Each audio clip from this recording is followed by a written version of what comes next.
Tonight, the city prepares for the biggest winter storm of the year.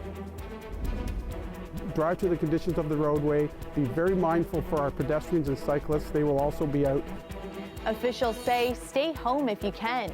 Blowing snow is expected to wreak havoc on the roads. Plus, something you may want to have on hand tomorrow, storm chips. We'll tell you about the maritime tradition catching on here.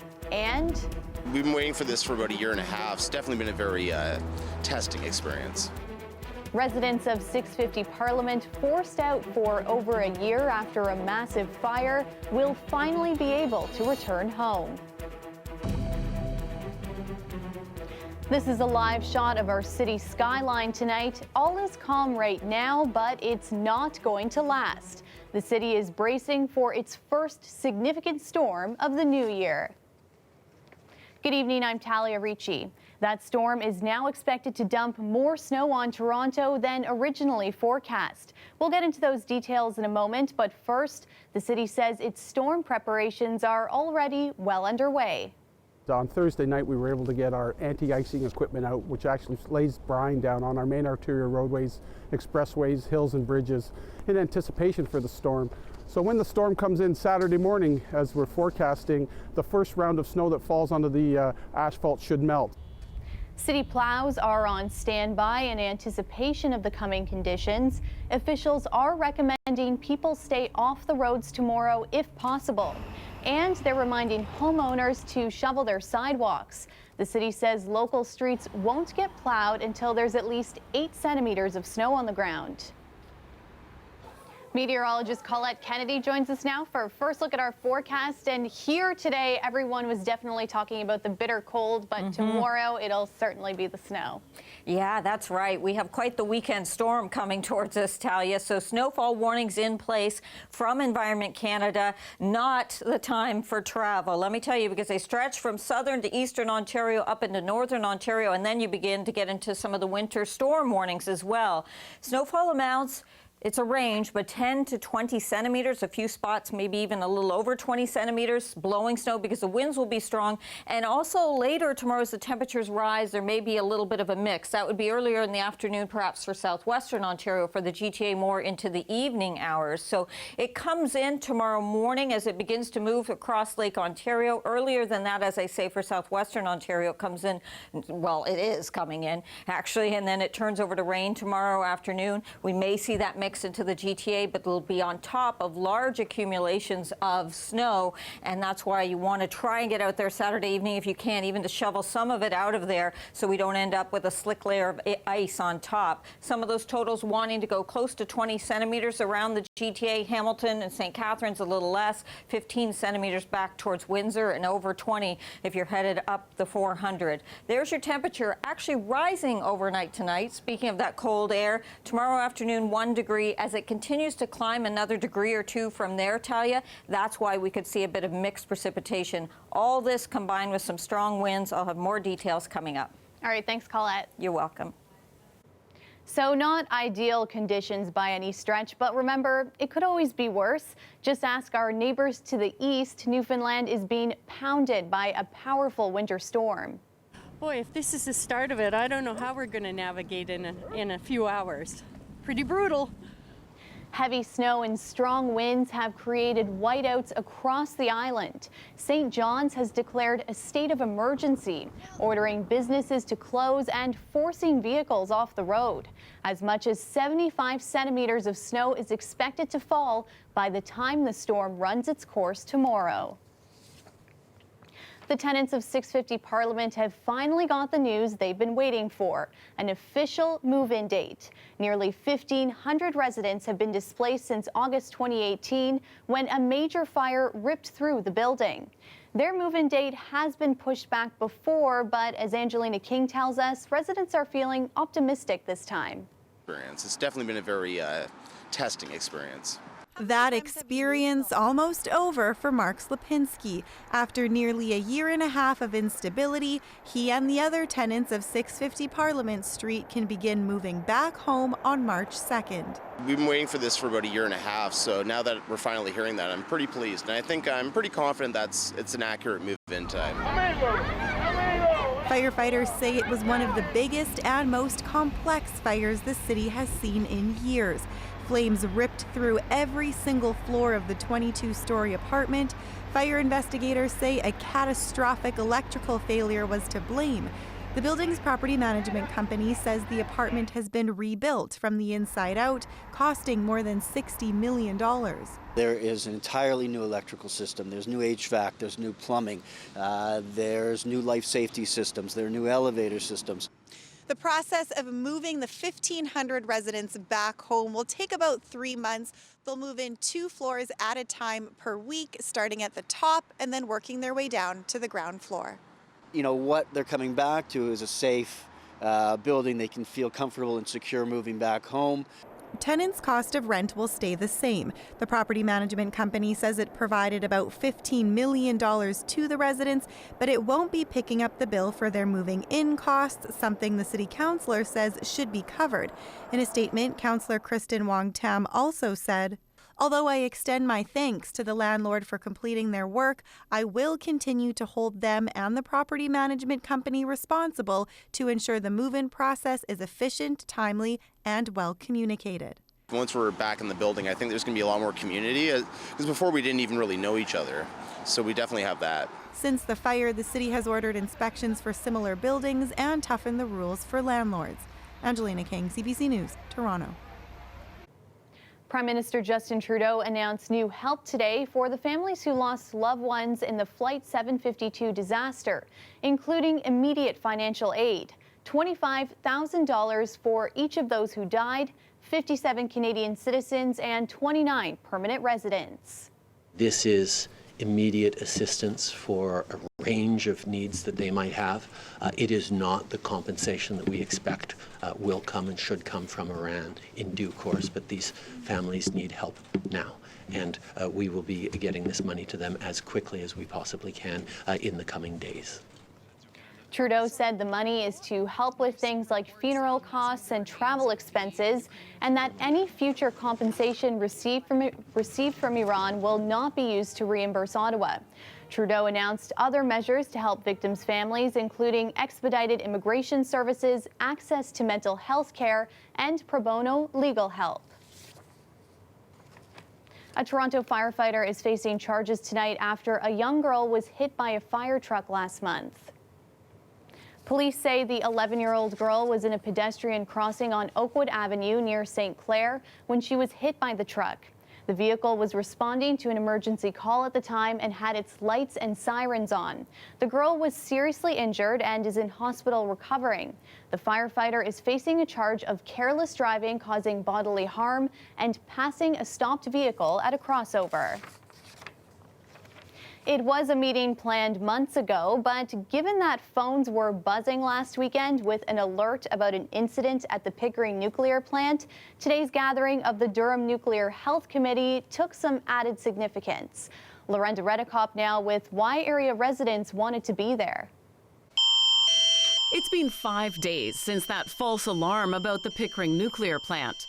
Today, people got a chance to raise concerns about what happened. I hope that when they send out alerts, that they use language that is not as vague. You know, to say that an incident happened at Pickering, I mean, what does that mean? They decided to use something much more expensive. In AJ Keogh's case, his phone is not part of the faster LTE network. He chooses a cheaper option. Turns out all cell phone alerts, whether for a nuclear issue or anything else, only come through the LTE system. And therefore, I didn't get the alert. If I'm sitting on a bus and across from me there is an abducted child with an adult, I'm going to be oblivious to their situation because I will not get the Amber Alert on my cell phone. This meeting was scheduled months ago. But given that accidental alert, the entire first section was instead devoted to what happened. Emergency management officials say they knew within minutes that it was a false alarm. There was a period of time they did not know. So I had information, and one of our biggest issues was how do we tell the rest of the population what we know? The province has accepted responsibility for what happened and promised to investigate. No one from the government was at today's meeting, but yesterday the minister responsible gave an update. I am not going to presuppose an outcome. I am not going to impose a deadline that means we don't drill down exactly how and why it happened. She says it appears regular testing at the province's Emergency Operations Centre mistakenly went public. At today's meeting, they updated how many people have ordered the free potassium iodine pills online. Close to 56,000 people as of end of day yesterday. The pills protect the thyroid gland from radiation in the event of a nuclear emergency. Local officials want to make sure people understand that was not the risk on the weekend. There was no issue at the facility. This was a provincial alerting issue. It's unknown when the province's investigation could finish. Lorenda Redicomp, CBC News, Whitby. I still have quite close friends there and family too, so that's, I'm scared for them. After the break, dozens gather here in Toronto outside the Australian consulate to urge governments to do more on climate change, especially the Australian government, which denies climate change has anything to do with the fires. We'll be right back.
Pharrell Williams is in town, but not for his usual gig. The music star helped design a new condo coming to Midtown. Music is the thing that can fill a room, touch everyone, but never get in anyone's way. And here, this allows me the opportunity to participate in shaping the space of people's living spaces. The development, headed by Reserve and Westdale Properties, will be near Yonge and Eglinton. Williams came to the local builders with an idea of creating the buildings using a nature theme. A software program created a pattern using Williams' song Gust of Wind for the balconies. And water will also be used as a major component, connecting the towers, trickling down interior walls, and used throughout the design. The complex, called Untitled, will house 750 units. It's expected to be complete in about 5 years. Well, it's been part of the local landscape since the 70s, but the Galleria Mall is now coming down. Crews were on site today tearing down portions of the mall at Dufferin and DuPont. Opened in 1972, Galleria is making way for an 8-tower condo, park and community center development, but the entire mall isn't coming down right away. A number of stores will remain open. The development will include 150 affordable housing units. The whole thing is expected to take 10 years. After more than a month of bushfires, protesters both in and outside of Australia have demanded more action on climate change from the country's leadership, including here in Toronto. Philip Lee Shanik has more. What can we do? Stand up, fight back! As Australia burns, there's simmering anger here. After gathering at Queen's Park, they marched on the Australian consulate on Bloor Street East. This 10-year-old moved from Sydney, Australia, last year. It's really, really scary, and it's quite shocking and upsetting. She can't believe the devastation she's seeing from news reports.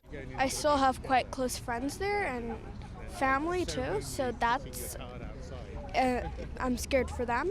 Dozens gathered in the frigid cold here to send a message to the government there, where climate change is being linked to one of the worst fire seasons on record. At least 26 people have lost their lives in the fires, and more than 10 million hectares have burned since the bushfire season began.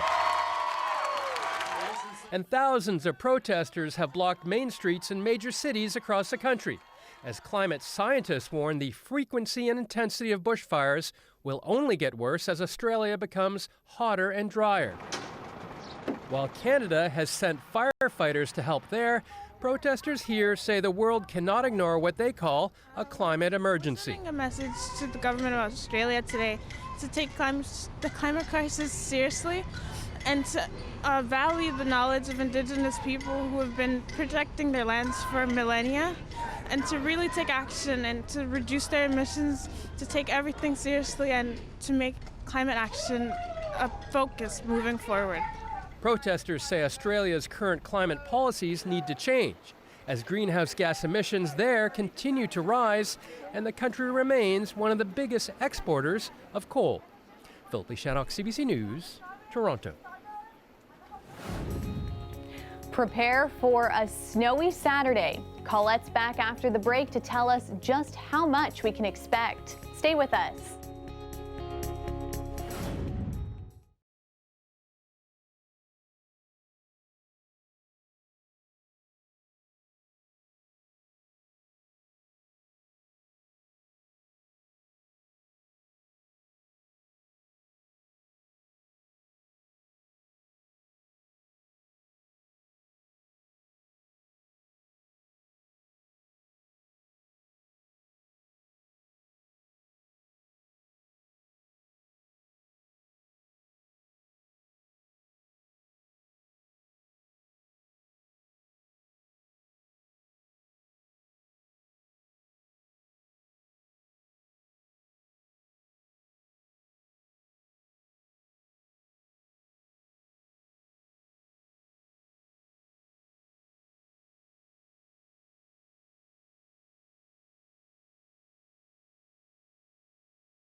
The weather update is brought to you by Train, the most reliable heating and cooling brand. It's hard to stop a train.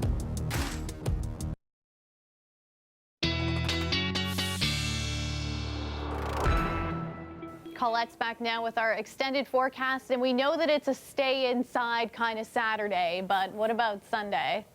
Yeah, there are going to be some peaks into Sunday where you may have kind of a little bit of a window to get out there and be moving around if you need to, but otherwise it's just not a weekend to be traveling if you can avoid it. The temperatures going in kind of the opposite direction as we'd normally see, so actually rising as we go towards the morning hours. In fact, this is at 6 a.m. We should be at about -4 by the time we get to 8 a.m. Seeing the cloud deck rolling in, starting to see some flurries and light snow pushing to southwestern Ontario.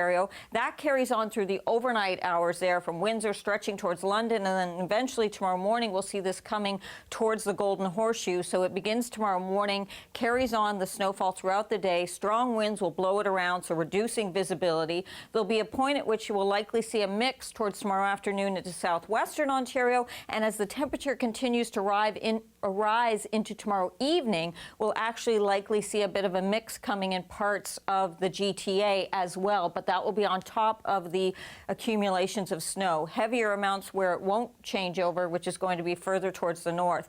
On the backside of this system into Sunday, you should be able to do some traveling into the afternoon hours. The morning, even though it doesn't look bad, it's just likely flurries. I need you to know the winds will be strong, so any of the snow that isn't tamped down by the rainfall will actually still be blowing around Sunday morning. Also, a few areas, even into Sunday afternoon, will be dealing with some snow squalls because of those winds. So there'll be some pockets where it's just never really going to be nice to travel all weekend. But otherwise, I would say your best window is as you're getting into Sunday afternoon and evening. Things will be looking a little bit better. Here are some of the snowfall accumulations, possibly 15 centimeters around the Windsor area. It could be a little bit more. Locally, we could be seeing even more towards London. This particular model, if I roll this forward and take you into Sunday, so all the way through Saturday night, it gets closer to 20 centimeters for London, 15 for Windsor. Hamilton, St. Catharines, more in that 10 to 15, but Toronto could be more in that 15 to 20. And then we're exceeding 20 centimeters in some parts of northwestern portions of the GTA. Wind gusts, those winds strong, blowing the snow around as it's coming down, ease a bit at times, and then they'll be picking up and blowing it around again as we get into Sunday morning. You can see some of those gusts are going to exceed 60 kilometers an hour with this storm system. Temperature-wise, yes, it comes up Saturday. As it gets even milder Saturday evening, that's when we get into a mix, and then it begins to fall on Sunday. We do have a couple of cold days to start off next week, Talia, but then the temperatures begin to come up. And the other thing you might notice as we go into next week, quite a bit of sunshine. We had that today. It'll be nice to see it come back. Well, that'll be nice to see after a real winter weekend. Yes, we've got a winter storm on our hands. Thanks, Colette. You're welcome. So we're going to ask people to have flashlights, snacks, water, everything prepared, in your home, and certainly stay home. The key part of that, snacks. Coming up, we look into the East Coast tradition that is storm chips.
Are you prepared for tomorrow's storm? Up to 20 centimeters of snow is headed our way. One thing you might want to have on hand for hibernation: chips. I'll let our Ali Chiasson explain. Snowstorms to the west of us and snowstorms out east. Get ready, Toronto, it's our turn. Okay, 15 centimeters is a few flakes compared to the 70 that blanketed the Maritimes this week, so maybe let's look to them for advice. Bread, milk, and an essential for every blizzard, storm chips. I packs down with whatever I can, usually anything that don't need to be cooked, just in case power goes. Okay. Don't have to tell us twice. So, there's a snowstorm coming to Toronto tomorrow. What chips are you getting? Ketchup. How about you? What are you getting? I'm more like of a dried banana type of guy. What? Yeah. You know, like the mangoes and stuff? The little crispy ones? Yeah, that. Is this like a New Year's resolution? You've got like some health kit going on with your storm chips too? Yeah, just more healthy. People from the UK out here putting their own spin on it. You would have storm crisps. Yes, for sure. What flavor of storm crisps would you be getting? Salt and vinegar. But for East Coasters, it's been a tradition going back years. Because from the Maritimes, it's a part of the deal. You have a storm and you get chips. Well, guys, I actually found the storm chips. Have a look at this. The gang's all here. Barbecue, salt and vinegar, ketchup, creamy dill. Have a try. Ooh, okay. Oh yeah. I gotta meet these guys who came up with this. November 2015 is when we launched it officially. And as a bit of a gimmick almost, not thinking it would really take off. And it's been a phenomenon ever since. Yeah, like it seems like every weather story that comes out of the Maritimes, there's someone saying, get your storm chips. People have a lot of fun with it, so it's something to bond over, a little camaraderie in, I guess, bonding over the misery of snow, maybe. Yeah. I mean, here in Toronto, we have what we call a snowstorm. I wouldn't say take joy in your misery of snow, but we certainly, I think we've got a little worse down here. Whether it's a Toronto snowstorm or a Newfoundland type of snowstorm, here's some helpful advice. Stay safe. And? And eat chips. Do you like having a lot of snow? Yes. Why? It's fun to play outside with snow. Yeah? Yeah. And pretty much I get to go outside and do lots of things indoors. Yeah. Like watch TV, play games all day. Yeah. And maybe hunker down with some storm Doritos? Yeah. Lots of Doritos. Me, I'm more of a flamin' hot Cheetos kind of gal. You know, it's spicy, keeps you warm when it's cold outside. I don't care. I will take any excuse to stay inside and snack. Ali Chiasson, CBC News, Toronto. As we mentioned earlier, residents in Newfoundland are getting pummeled with a winter storm. Much worse than what we'll see here tomorrow. They could get up to 75 centimeters of snow. So a scary situation there, and of course we wish everyone the best. However, we want to show you a pretty funny moment from earlier today. Chris Murphy of the Weather Network was doing a hit with Vashi Kapelos on power and politics when this happened. Thanks for enduring those conditions to bring us that update. Really appreciate it, Chris. My pleasure. That's Chris Murphy of the Weather Network. Oh no. Oh no. Is he okay? The Are you wind okay? just blew me down. Oh my gosh. I'm okay. The wind just blew me down. Oh my gosh. I'm sorry. We've had gusts up to 120 kilometers an hour in St. Okay, John's. get inside. This Be is not safe. Thank you so much, Chris. Thank you. Be careful. Don't worry, he's okay. That's our show for you tonight. Thanks for watching. Maribel Tarouk has your next local newscast tomorrow at 6. And you can get caught up anytime on our website, cbc.ca/Toronto. Stay warm and safe. Good night.